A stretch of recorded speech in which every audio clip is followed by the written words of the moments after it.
नमस्कार, आप देख रहे हैं एनएमएफ न्यूज और आपके साथ मैं हूं नम्रता। मेरे साथ इस वक्त मौजूद हैं पंकज प्रसून, वरिष्ठ पत्रकार हैं और आज हम चर्चा करेंगे केरल पर। बात हम बंगाल की करते हैं, बंगाल के संदेश खाली की करते हैं, देखते हैं वहां पर किस तरीके से हाहाकार मचा हुआ है। लेकिन जब केरल का जिक्र होता है तो वायनाड का जिक्र होकर, राहुल गांधी का जिक्र होकर बात खत्म हो जाती है। केरल सिर्फ इतना नहीं है, केरल में इस वक्त इतने हालात बुरे हैं जिनका जिक्र आपको मेन स्ट्रीम मीडिया में नहीं दिखाई देगा। केरल में आईएसआईएस पैर पसार रहा है। आईएस की 3 कॉलोनीज बसा दी गई हैं, स्पेशली अगर मैं वायनाड की बात करूं तो। और अगर इस पर्टिकुलर स्टेट की बात करूं तो ये आप ये समझ लीजिए इस्लामिक स्टेट बनने की कगार पर है, उस दिशा में चल दिया है। और ये बातें हवा हवाई नहीं है, इनका विश्लेषण करेंगे पंकज प्रसून और बहुत अच्छे से आपको समझाएंगे।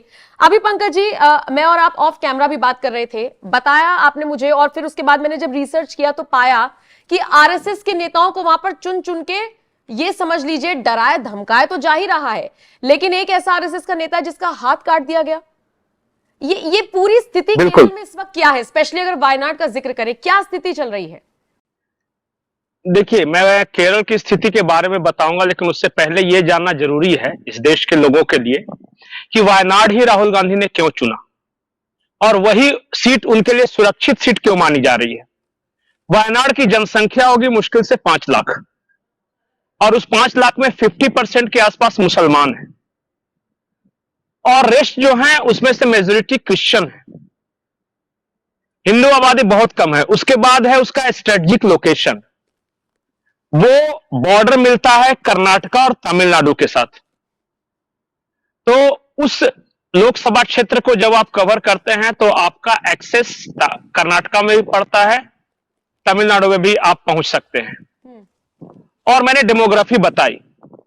अब एनआईए की एक रिपोर्ट है जो कि गृह मंत्रालय को भेजी गई है, 12-15 दिन पहले की एक रिपोर्ट है। उसमें यह कहा गया है कि स्ट्रेटेजिक लोकेशंस पे आईएसआईएस ने कुछ जमीनों को लीज पर लिया और उस लीज पे उन्होंने सोसाइटी विकसित की है, और कोई उसे विलेज कह रहा है, कोई हाउसिंग सोसाइटी कह रहा है, आप इसे जो भी नाम देना चाहते हैं। और 90-90 साल की लीज पर ली गई है। वो इतनी बड़ी बड़ी जमीन है कि उसे आप एक गांव तक बोल सकते हैं। और उसे चारों तरफ से 4 दीवारी कर दी गई है, गार्ड लगा रहता है और बाहरी लोगों को प्रवेश वर्जित है वहां पे। बाहरी मतलब कि अगर आप इंडियन हैं या फिर केरल के भी रहने वाले हैं तो अंदर नहीं जा सकते। और बताया यह जा रहा है कि मुसलमान भी, सभी मुसलमान नहीं जा सकते उसमें। मतलब कि अगर आप राष्ट्रवादी मुसलमान हैं तो एंट्री नहीं है वहां।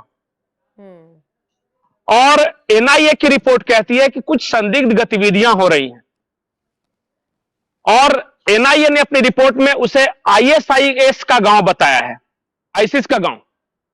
और बड़े कायदे से पूरी रिपोर्ट में यह बताई गई है कैसे मलेशिया से पैसा आया, कैसे केरल में उस पैसे से जमीन ली गई लीज पर, या फिर यह बताया गया कि कोलंबो में, श्रीलंका के कोलंबो में एक चर्च पे हमला हुआ था, बम धमाका हुआ था और वहां जो धमाके करता है वो अशरफ करके नाम है उनका, और उसको माफ कीजिएगा, उसको इन लोगों ने, जो मोहम्मद अशरफ है जो कोलंबो चर्च के धमाके हुए थे उसके जो आरोपी हैं, उसको आइडल बना के रखा है अपना। अच्छा, जो इंस्पायरिंग फिगर। तो मैं ये कहना चाहता हूं कि संदिग्ध तो है, और ये सब कुछ वहां हो रहा है जहां राहुल गांधी का वायनाड जो लोकसभा कंस्टिट्यूएंसी है। अब आपने पूछा है, आपकी आवाज नहीं आ रही शायद वहां से, एक बार चेक कीजिए। आवाज आ रही है? हाँ, आपकी मुझे मिल रही है। आपको मेरी आवाज मिल रही है? हाँ, मैं ये कह रहा हूं कि ये तो वायनाड के बारे में मैंने बताया। अब आप केरला की स्थिति ले लीजिए। एक कुन्नूर जिला है केरला में, वहां ऑफिशियल फिगर है, ऑफिशियल मैं बता रहा हूं, 115 आरएसएस कार्यकर्ताओं की मौत। और वो इसलिए मारे गए क्योंकि वो खास विचारधारा से जुड़े हुए थे और कम्युनिस्ट जो लोग जो थे इस विचारधारा को पसंद नहीं करते। दूसरी बात है, किसी के हाथ काट दिए गए। आपने जोसेफ का नाम लिया, जिनके हाथ काट दिए गए थे। कई महिलाओं के साथ बहुत बुरा व्यवहार किया गया। ये सिर्फ कुन्नूर डिस्ट्रिक्ट की बात है, मैं बाकी पूरे केरला की बात ही नहीं कर रहा। उसके बाद वही एक ऐसा, केरला एक ऐसा स्टेट है जहां हाई कोर्ट ने केरला हाईकोर्ट ने लिखित रूप से यह कहा है कि love jihad exist, there is a word called love जिहाद।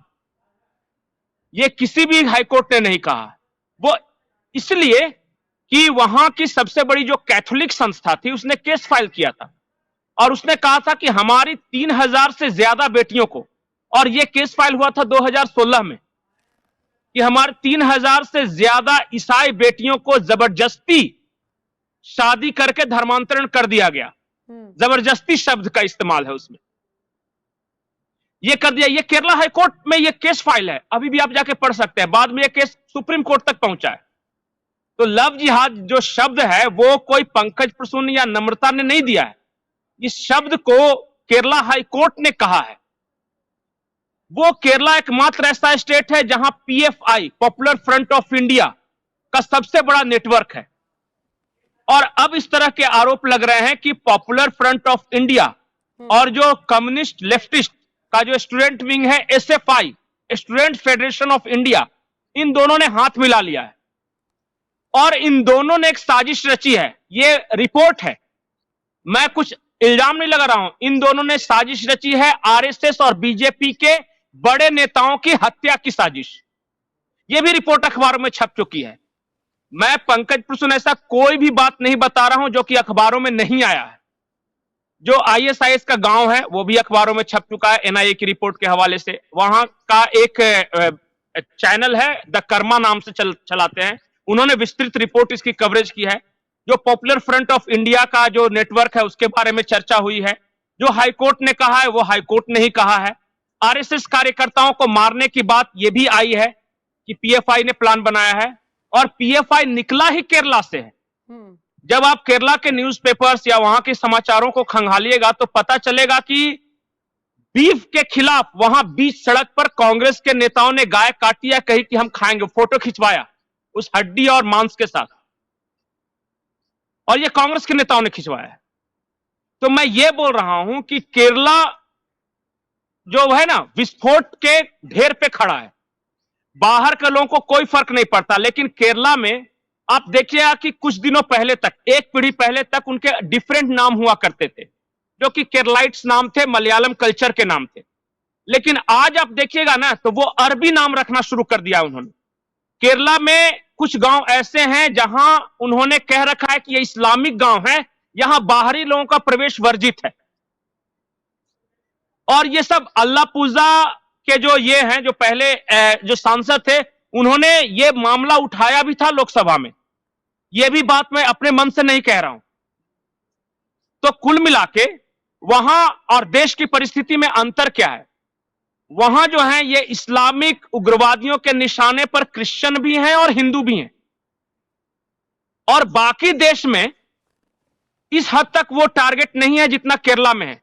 और कैथोलिक्स जो सबसे बड़ा चर्च है वो केस लड़ रहा है बजाबते इन जिहादियों के खिलाफ। और एक महत्वपूर्ण बात नम्रता, केरला से एक खबर आई, बहुत सारे लोगों ने द केरला स्टोरी देखी होगी, द फिल्म जो आई थी, उसमें 3 लड़कियों की कहानी थी। लेकिन अभी ऑफिशियल कोई बताने को तैयार नहीं है, लेकिन एक एनजीओ ने निकाले थे आंकड़े 3000, जी हां 3000 लड़कियों को आईएसआईएस के लिए लड़ने के लिए देश से बाहर ले जाया गया। और 22 लड़कियों की तस्वीरें आई थी कि कौन कौन सी लड़की गई है, और उनमें से अधिकतर वापस नहीं आई है। उनका क्या हुआ किसी को नहीं पता। यह ऑफिशियल चीज है, जो तस्वीरें आई थी वो तो ऑफिशियल है। भले ही आंकड़ों के आधार पे आप बहस कर सकते हैं कि 3000 लड़कियां नहीं गई थी, 2000 गई थी, केरला स्टोरी में ज्यादा बताया गया, ये कर सकते, लेकिन गई तो थी आईएसआईएस के लिए लड़ने के लिए। अफगानिस्तान में इन बच्चियों को भेजा गया है और वो आईएसआईएस के लिए वहां लड़ रही थी और यहां तालिबान के लड़ाके के रूप में लड़ रही थी। मतलब कि किसी भी स्टेट से इतने सारे लड़कियों को, बच्चियों को नहीं भेजा गया है। एक और मैं बताता हूं, एक विवाह प्रथा है जिसको अंग्रेजी में आप वन नाइट स्टैंड कह सकते हैं, लेकिन वो जो इस्लाम में है वो है कि ट्रैवल के दौरान विवाह। तो जो भी अरबी आता है भारत में, वो क्या करता है कि जितने दिन तक ट्रैवल कर रहा है वो किसी न किसी लड़की को अपने साथ रखता है, और वो सब कुछ करता है जो एक पत्नी के साथ किया जा सकता है। जब ट्रैवल खत्म तो विवाह का कॉन्ट्रैक्ट खत्म, वो अपने देश चला जाता है और ये प्रेग्नेंट हो जाती है यहां। और केरला में ये कॉमन है।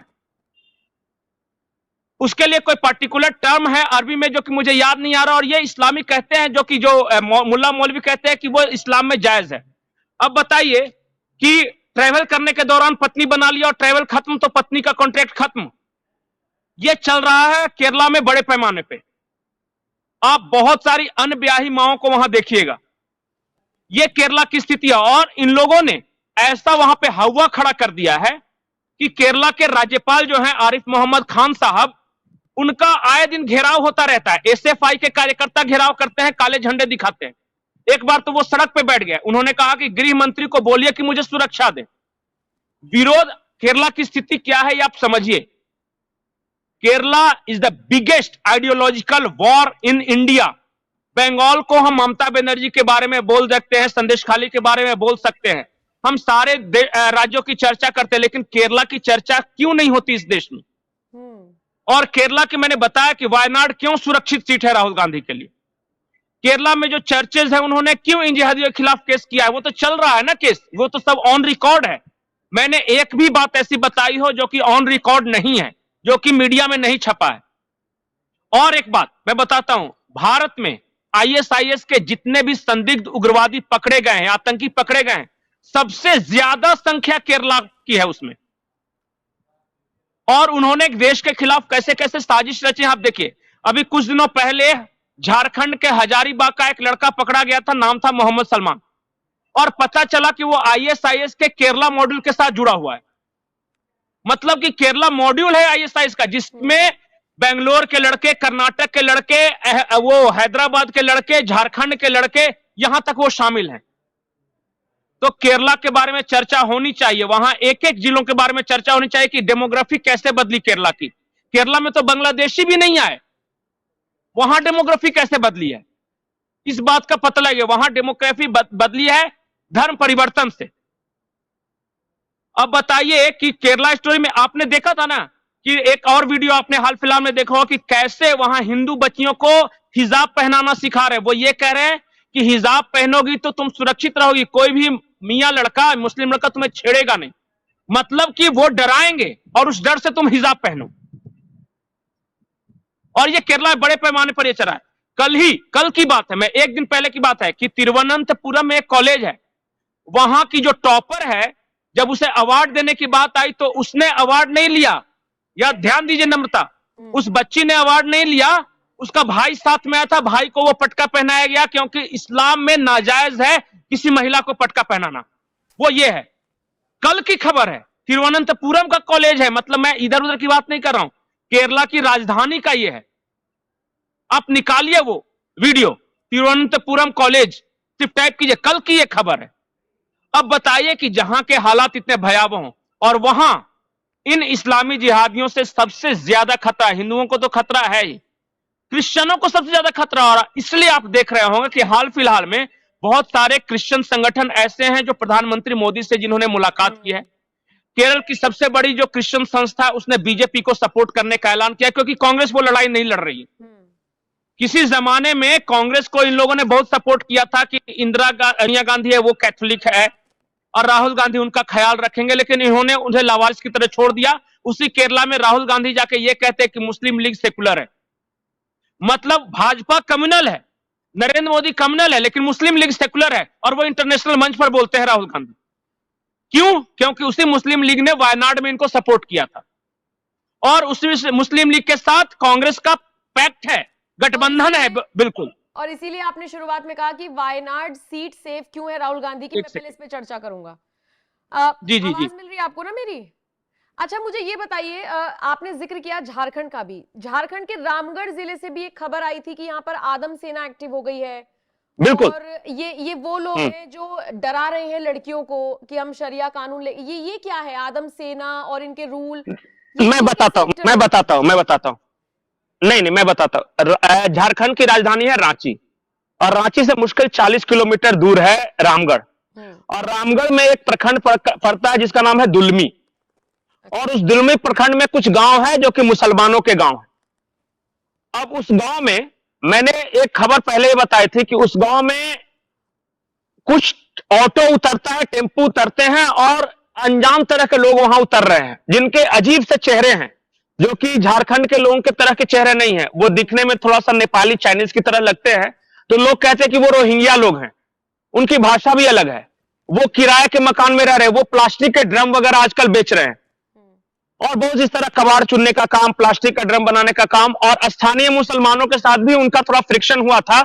रांची से सटा हुआ एक इलाका है इरबा, वहां साल 1.5 साल पहले एक हिंसा हुई थी और वो हिंसा हुई थी स्थानीय झारखंडी मुसलमानों के बीच और ये जो आए हैं बाहर से इनके बीच, और दुकानों में आग वगैरह लगा दी गई थी और मामले को दबा दिया गया। मैं बिल्कुल प्रामाणिकता के साथ कह रहा हूं कि झारखंड के रामगढ़ के इलाके में बड़े पैमाने पर रोहिंग्याओं को बसाया जा रहा है और इन्हीं में से मैं बताता हूं कुछ लोग ऐसे हैं ना जो इस तरह के माइंडसेट के हैं, जो जिहादी मानसिकता के लोग हैं, और उसमें कुछ स्थानीय नौजवान भी जुड़ गए हैं। इन्होंने एक सेना बनाई है जिसका नाम है आदम सेना, और वो कर क्या रहे हैं? वो नम्रता हिंदुओं को बिल्कुल कुछ नहीं कर रहे हैं क्योंकि उनकी हिम्मत नहीं। वो क्या कर रहे हैं? मुसलमान के गांव में जाके बच्चियों को परेशान कर रहे हैं। जब आप स्कूल कॉलेज निकल रही हैं तो बच्चियों को जबरदस्ती बोल रहे हैं आपकी ये आपका सर ढका हुआ क्यों नहीं है, आपने बुर्का क्यों नहीं पहना है, आप गैर मजहबी लोगों के साथ बातचीत क्यों कर रही है। अगर टीचर भी पढ़ा रहा है ना तो वो टीचर तो हिंदू है या आदिवासी है, उसके साथ क्यों बातचीत कर रही हैं आप सिर्फ मुसलमानों से बात करो और इन लफंगों के साथ बातचीत करो, बाकी किसी के साथ बातचीत नहीं कर सकते, अपने टीचर के साथ भी नहीं जो कि गैर मजहबी टीचर है। और ये आदम सेना बनाई किसने है किसी को नहीं पता। कुछ लफंगे लड़के हैं जो गांव में, और तो और मैं बताता हूं इन लोगों ने क्या किया है कि अगर किसी बच्ची को कमजोर देखा है या किसी महिला को कमजोर देखा है ना, जिसकी हैसियत उतनी समाज में नहीं है, उनको बैकआउट करने का निर्णय सुना दे रहे हैं ये कि समाज से बैकआउट हो गए हैं और असली नजर उनकी संपत्ति पे है। मान लिया कोई विधवा है, अब उसका कुछ जगह जमीन है तो इन लोग क्या कर रहे हैं ना कि ये विधवा कुलक्षणी है तो इसका कैरेक्टर खराब है तो फलाने के साथ इसका चक्कर है, इस तरह करके उसको बदनाम करना है, गांव से बदनाम, ये बैकआउट करवाना है, उसकी जमीन पे कब्जा कर लेना है और उस जमीन पे इन्हीं रोहिंग्याओं को बसाना है। आप समझ रहे हैं स्थिति।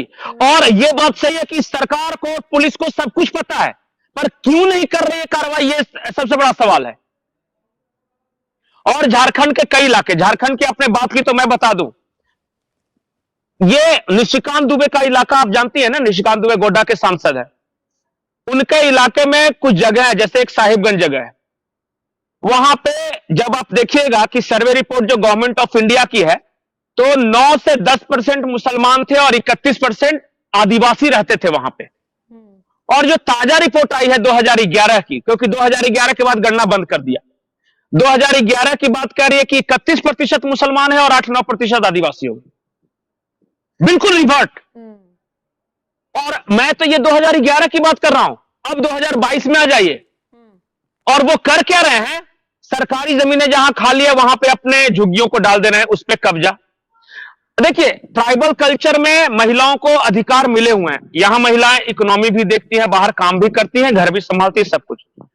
तो ये आजादी है कि आप अपना मनपसंद जीवन साथी किसी को चुन सकते हैं, बहुत ज्यादा समाज में इसे लेकर बंधन नहीं है।